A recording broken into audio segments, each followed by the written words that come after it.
गणपती बाप्पा मोरया. पण पाऊस रात्रभर चिरी पडा होतो, त्यामुळे बघा सगळं कसा झाला. त्यांच्या राहण्यासाठी इथे भक्त निवाससुद्धा बनवले आता तारादेवी संस्थानाच्या मार्फत. सो सध्या मी आहे आता सागरी महामार्ग जो की वेंगुर्ल्यापर्यंत आहे आणि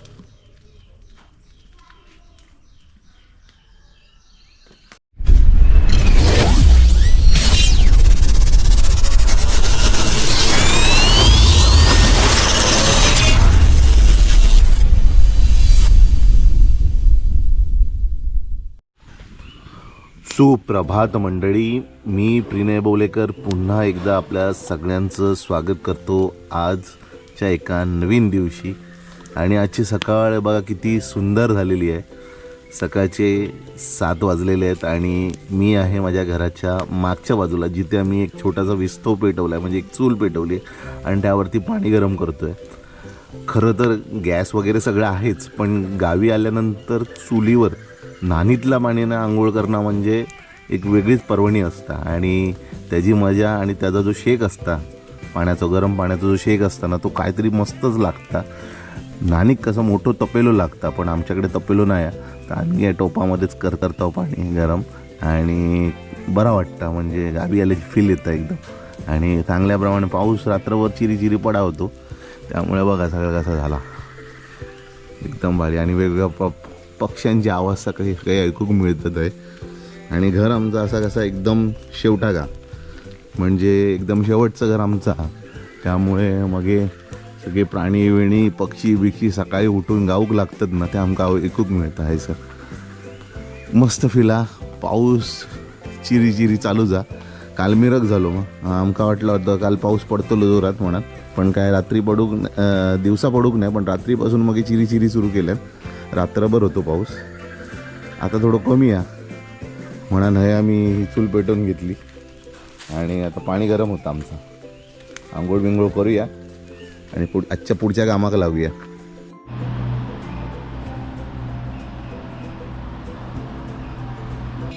पुन्हा एक नवीन दिवस, पुन्हा एक नवीन सकाळ आणि पुन्हा एकदा एक नवीन व्हिडिओ.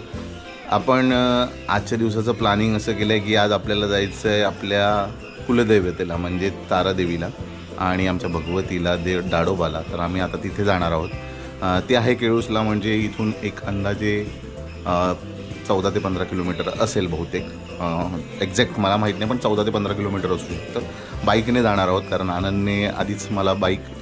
चला तर आपला काळा चहा रेडी आहे आता आणि त्याच्याबरोबर हा आपला नाईटचा चिवडा आहे आणि इथे आमच्या गावचे स्पेशल क्रीम पाव. हे इकडचे खूप स्पेशल आहेत, म्हणजे बहुतेक सगळीकडे कोकणात मिळतात पण वेगवेगळ्या आकारचे असतात. ते आपले क्रीम पाव आहे, त्यामध्ये क्रीम वगैरे असते. चला तर समोर मानसीसुद्धा आहे आणि मी. आपण आता घेऊया चहाचा आनंद आणि लावूया आपल्या पुढच्या कामाला. तर मंडळी आता आपण निघालेलो आहोत केळूसला जाण्यासाठी. जसं की मी तुम्हाला सांगितलं की आमची कुलदैवतेचं मंदिर जे आहे तारादेवी भगवतीचं, हे केळूसला आहे. तर आता आम्ही निघालो आहे. माझ्यासोबत आहे मानसी, ती लॉक वगैरे करते आहे. तर आपलं हे घर. तर आम्ही निघतो आहे आता आणि आता बाईक घ्यायची आहे आणि बाईकने आपण जाणार आहोत. बाईक काकांची इथे लावली आहे, तर ती बाईक घेऊन मग आपण पुढचा प्रवास करणार आहोत केळूसपर्यंत. आणि मग बघू तिकडे काय ठरवूया की कुठे काय आणखी प्लॅन एक्सटेंड करायचं आहे का, कुठे जायचं आहे का. आज सोमवार आहे आणि त्यामुळे वर्किंग डे. सगळेजण कामाला गेले. आनंदसुद्धा गेला आहे कामाला. काकासुद्धा पण आय थिंक सड्यावरती वगैरे जिथे काय काम चालू असेल तिथे गेलेत. काकी लागली आहे जेवणाला, हातामध्ये जेवणाची तयारी करते. आणि आमची आई अजून झोपली आहे, बघा अजून झोपली आहे आणि कार्टून बघते. तिचा रोजचा रोजचा कार्यक्रम असतो. तर चला आपण जाऊया ना. चला तर मंडळी आता आपण जातोय केळूसला आणि सध्या मी आहे आता सागरी महामार्ग जो की वेंगुर्ल्यापर्यंत आहे आणि वेंगुर्ल्यावरून मग तो शिरोडा करत पुढे जातो गोव्यापर्यंत. तो हा मालवण सागरी महामार्ग याच्याने आपण आता प्रवास करतो आहे. आणि आता याला आम्ही म्हणतो सडा. हा आमचा सडा आहे मोकळं म्हणजे रान किंवा असं म्हणेन मळा की असं म्हणेन मी. त्याच्यावरती बरीच कलमं वगैरे लोकं आहेत. काही ठिकाणी लोक शेतीसुद्धा करतात. कातळ जमीन आहे बहुतेक इकडे. आणि इकडचं वातावरण नेहमी असंच एकदम छान असतं. पाऊससुद्धा खूप पडतो इकडे. आणि इकडूनच वाहणारं जे पाणी असतं ते खाली ओढ्याला मिळतं आणि ते आमच्या इथून नदीला नंतर पुढे एकत्र होतं.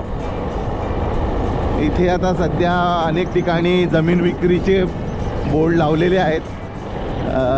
लोक जमीन विकत आहेत. पण एखाद्या मराठी माणसानेच ती घ्यावी अशी मनापासून इथे इच्छा आहे. कारण परप्रांतीयांचा शिरकाव कोकणामध्ये खूप झाला आहे.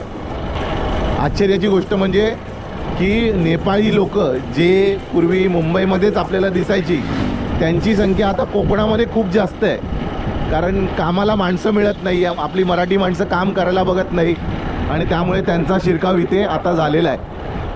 आलेलो आहोत वाईनच्या गणपती मंदिरमध्ये आणि तिथे आता गणपती बाप्पाचं आपण दर्शन घेऊया. कधी पण आपण तारादेवीला भगवतीला जाताना पहिल्यांदा आपण इथे येत असतो आणि गणपती बाप्पाचं दर्शन घेत असतो.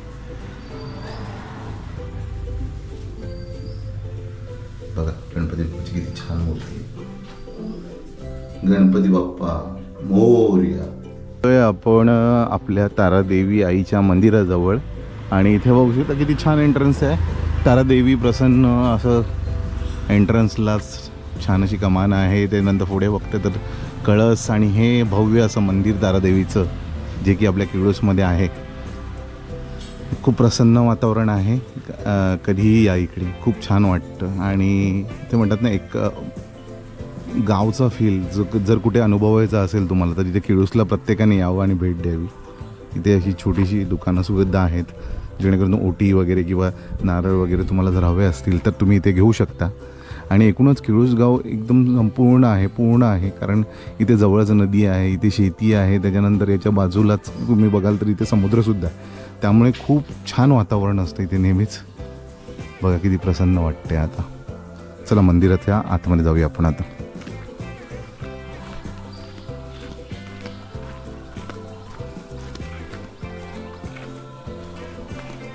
हा जो बघताय तो मंदिराचा परिसर आहे आणि हे पूर्ण भव्य असं मंदिर आहे तारादेवीचं. खूप मोठे उत्सव होत असतात तारादेवीचे आणि एक 5 ते 6 दिवसाचा हा पूर्ण एकूण उत्सव असतो.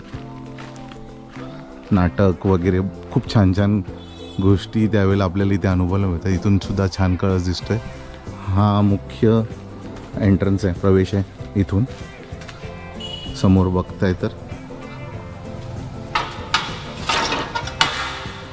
एंट्री आहे. कोकणामध्ये तुम्ही एक गोष्ट नक्की अनुभवाल. कोकणातली मंदिरं ही भव्य असतात आणि तेवढी सुंदर असतात. त्याच्याशिवाय तिथे तुम्ही कधीही या तुम्हाला खूप पीस म्हणजे शांतता मिळते आणि मन खूप प्रसन्न होतं नेहमी ते बघून. कसली गडबड नाही, कसलं काही नाही. किंवा आपण काही देवस्थानाला जातो तिथे दर्शनसुद्धा नीट घेता येत नाही. पण कोकणात या, कोकणातल्या मंदिरांना बघा. खूप छान प्रसन्न वातावरण असतं, खूप छान दर्शन होतं नेहमी. ही बघा आमची आई त्या तारादेवी, तारादेवीची समोर मूर्ती आहे. छान असं प्रसन्न. आपण आता भटजी काकांची वाट बघतोय. ते आले की मग आपण आपलं नारळ वगैरे देऊन मग पुढे मार्गस्थ होऊया. पण बघा किती छान आहे. बसण्यासाठी व्यवस्था, इथे बसण्यासाठी व्यवस्था आहे सगळ्यांना. उत्सवाच्या वेळेला खूप गर्दी असते मंदिरामध्ये, पण इतर वेळेला अशी शांतता असते. छान मानसी बसली आहे इकडे समोर. कसं वाटतंय? खूप शांत वाटतंय. देवीच्या उत्सवाच्या वेळेला बरेच मंडळी इथे येत असतात मुंबईवरून किंवा वेगवेगळ्या भागातून. तर त्यांच्या राहण्यासाठी इथे भक्त निवाससुद्धा बनवले आहे आता तारादेवी संस्थानाच्या मार्फत. सो जर कोणाला तुम्हाला इथे यायचं असेल तर तुम्ही येऊन इथे राहूही शकता आणि या शांतीचा आणि या आनंद, या एकदम शांततेचा तुम्ही आनंद घेऊ शकता.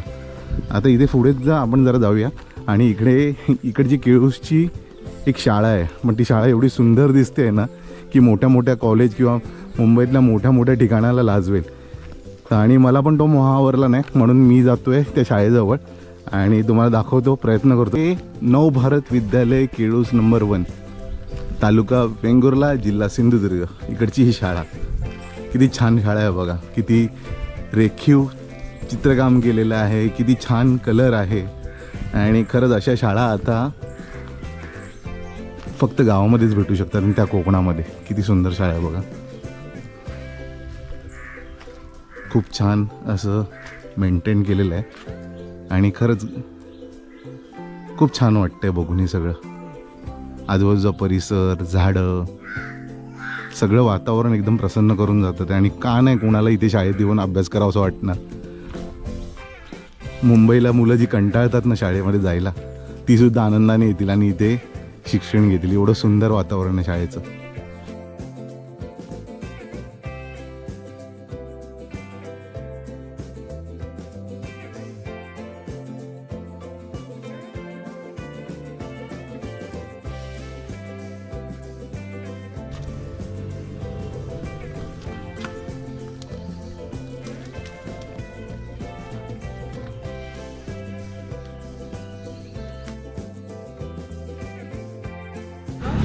जेव्हा पण तुम्ही केळूसला जाता ना मंदिराच्या दिशेने, तर इथे असा हा रस्ता येतो आणि या रस्त्याच्या टर्नलाच ह्या काकांचं हे दुकान आहे.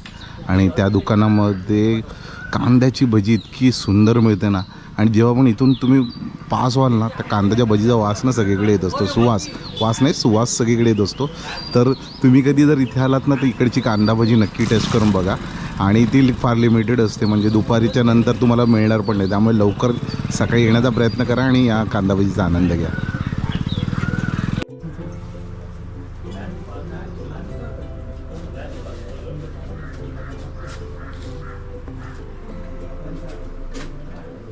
तर मंडळी, पुन्हा एकदा आपण आलेलो आहोत आपल्या घरी. आणि जेव्हा आपण केळूसवर निघालो ना, आपण सरळ गेलो वेंगुर्ल्यामध्ये जिथे नर्सरी आहे तिथे आपण गेलो होतो.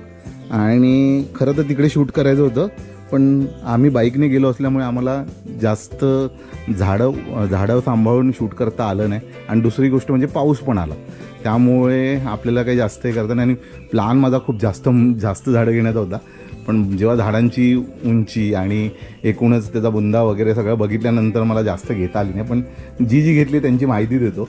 तर हे घेतलं आहे आपण जास्वंदाचं कलम. हे जाड्या पाकळीचं जास्वंद आहे, ते आपण घेतलं आहे. त्याच्यानंतर इथे बाजूला बघताय तर हा आहे आपला केशर आंबा, त्याचं हे कलम मी घेतलं आहे. आणि याला छान अशी पालवीसुद्धा आलेली आहे आणि छान कलम आहे. त्यांच्याशी कन्सल्ट करून घेतलं कारण आपल्याला एवढी काही माहिती नाही आहे, सो त्यामुळे त्यांनाच विचारून घेतलं. त्याच्यानंतर इथे जे घेतलं आहे हे आहे लिंबाचं झाड. हे थोडं काटेरी झाड आहे, हे पण कलम आहे. आणि याला आता लिंबसुद्धा यायला सुरुवात झाली आहे खरं तर असं हे झाड आहे. हे आपण घराच्या आजूबाजूलाच लावणार आहोत. आणि इथे बघताय तर हे आहे काजूचं झाड.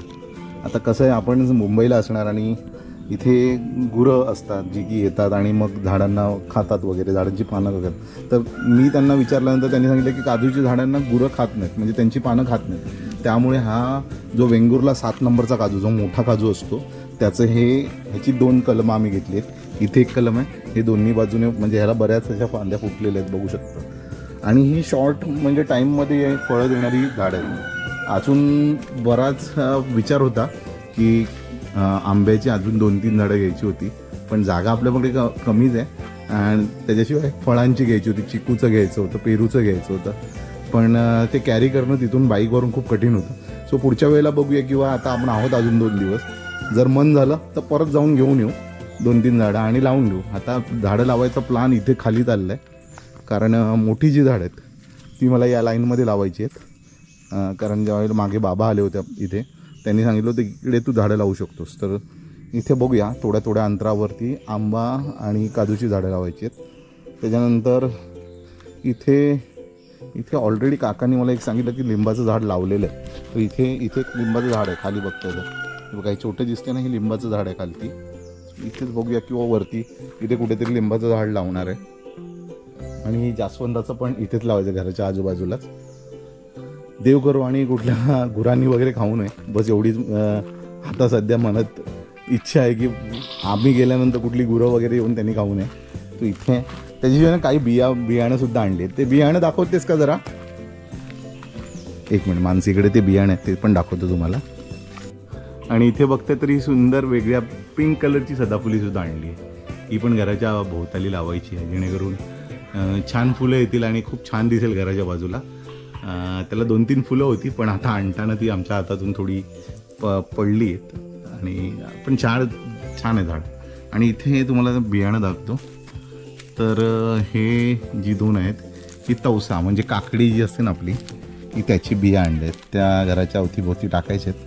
बघूया, रुजल्या तर रुजल्या, आल्या तर आल्या, पण असंच एक आवड म्हणून या घेऊन आलो आहे. आणि त्याच्याशिवाय इथे आहे वाली, या असतात आपली गावठी वाली, ज्यांची भाजी केली जाते. गावठी वालीच्या शेंगा ज्या आहेत त्यांची ही बिया आहेत. आणि ही माणसीने घेतली आहे, ही गवार आहे, गावठी गवार त्याची.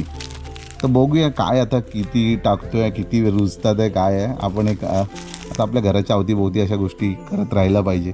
आणि खरं तर ह्या झाडांच्यामुळे का होईना आपल्याला परत गावी येता येईल, हा एक अनुभव पण म्हणजे एक विचार पण खूप आनंद देऊन जातो.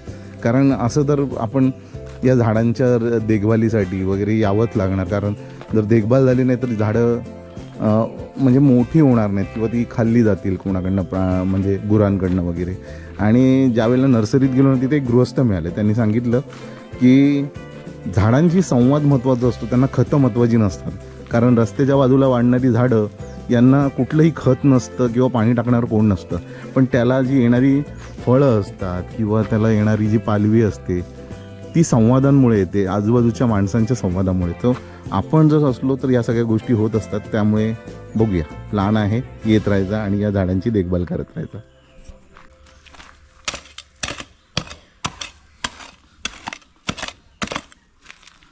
इथे मारूया ना, थोडं अंतर, पण इथे पाणी जरा रेती वाटते. तर इथे आता या मागच्या साईडला आपण जरा गवारीच्या टाकतोय, गावठी गवारीच्या या बिया आहेत, तर ह्या टाकूया आणि माती टाकून घेऊया.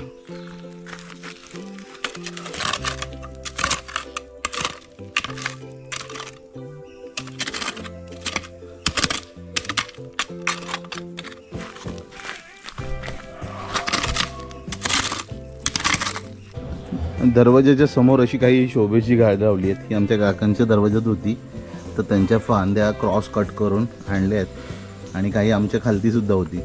तर अशा प्रकारे आता ही गडग्याच्या बाजूला, म्हणजे जिथून आमचं हे आहे गडगा आहे ना, त्याच्या बाजूला अशी लावली आहेत थोडी घराच्या समोर. पावसा ही झाडं पटकन जगतात, फांद्या जरी तोडून लावल्या तरी, त्यामुळे लावलेली आहे. आणि पावसात पटकन जगतात, त्यामुळे आत्ताच लावून टाकली. आता इथे एकच लावलं आहे, आधी पुढे कारण तिकडे आपल्याला तुळस बांधायची आहे, त्यामुळे मी सध्या तरी इथे काय आपण लावत नाही. ही आपण सध्या तात्पुरतं तुळशीला काकांनी कंपाऊंड करून ठेवलं आहे, कारण कोणी खाऊ नये म्हणून, अशा प्रकारे. आणि त्याच्यानंतर बघू, एकदा हे सगळं सेट झालं ना, एकदा इथे पूर्ण गडगा बांधला वगैरे ना, की इथे आपण इथेसुद्धा सुंदर सुंदर फुलांची वगैरे झाडं लावणार आहे. म्हणजे गुलाब वगैरेची पण झाडं, जास्वंदांची आणखीन झाडं आणून लावायची आहे. आणि इथे झाडांना बघा पाणी देण्यासाठी आपण इथे ऑलरेडी एक नळ ठेवला आहे, जेणेकरून कधी जर झाडांना पाणी द्यायचं झालं तर इथून पाईप लावून पण आपण देऊ शकतो. आता पाणी आलं आहे आणि आपण मोटर चालू केली आहे काकांनी आणि भरते पाणी टाकीमध्ये. सो हे एकदा पूर्ण व्यवस्थित करून घ्यायचं आहे. खरं तर हा पूर्ण भाग हा डोंगराळ होता, म्हणजे इथे मोठी खडकं होती, ही बघताय नाही केवढी मोठी मोठी खडकं. अशी बरीच खडकं काकांनी स्वतः फोडून, आणि ते पण कुठल्या मशिनीचे काय नाही, त्या हाताने तोडून पूर्ण हे सगळं इथे ही जागा स्पेस बनवला आहे. म्हणजे एवढी मोठी दगडं होती बघा, केवढं मोठं आहे बघा. इथे तर डेंजरस एकदम. इकडचा पण एक मोठा दगड काढला होता, अजून इथे सुद्धा दगड आहे, इथे सुद्धा दगड आहे. तशी बरीच दगड आहेत, ह्यांना जरा एकदा लेवल करायचं आहे. इथे पण बघा, आणि हा सगळा जांबा दगड, हा एकदम भक्कम दगड, हेवी दगड एकदम. याला बघा, हा दगड बघा, हा पण तोडायचा आहे. आणि तोडून मग काय याला एकदम प्रॉपर असं आपण हे करणार आहे इथे सिमेंटने वगैरे, जेणेकरून हा मातीचा जो ढिगार आहे हा कधी खाली येऊ नये. कारण वरतून वाट आहे रस्ता जायला आपल्याला, आणि इथे आपलं घर आहे, तर हे कधी खाली येऊ नये म्हणून आपण याला थोडं सिमेंटने व्यवस्थित फिक्स करून घेणार आहोत. आणि त्याच्या अगोदर एक गडगा पण असेल सपोर्टला, जेणेकरून जे काही माती पडली तरी पण ती त्या गडग्याच्या त्या साईडलाच राहील. सो इथे एक गडगा येणार आहे व्यवस्थित. ते कंपाऊंड जेव्हा आपण करू ना, आय थिंक तेव्हाच मला असं वाटतं की ना प्रॉपर सगळ्या गोष्टी होतील. कारण मग झाडं वगैरे लावायची जरी झाली जसं मग गावी म्हटलं तर गुरं असतात आणि गुरं झाडं खाऊन टाकतात लावली की. त्यामुळे गुरं तर आहेत, माकडंसुद्धा खूप आहे तिथे, वानर खूप असतात.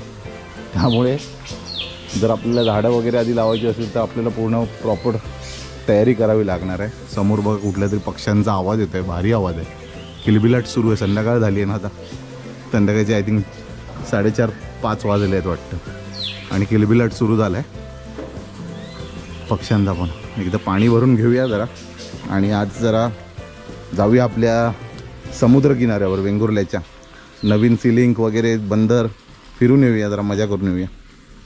तुम्ही पण बघत राहा, तुम्हाला पण दाखवतो या व्हिडिओच्या माध्यमातून.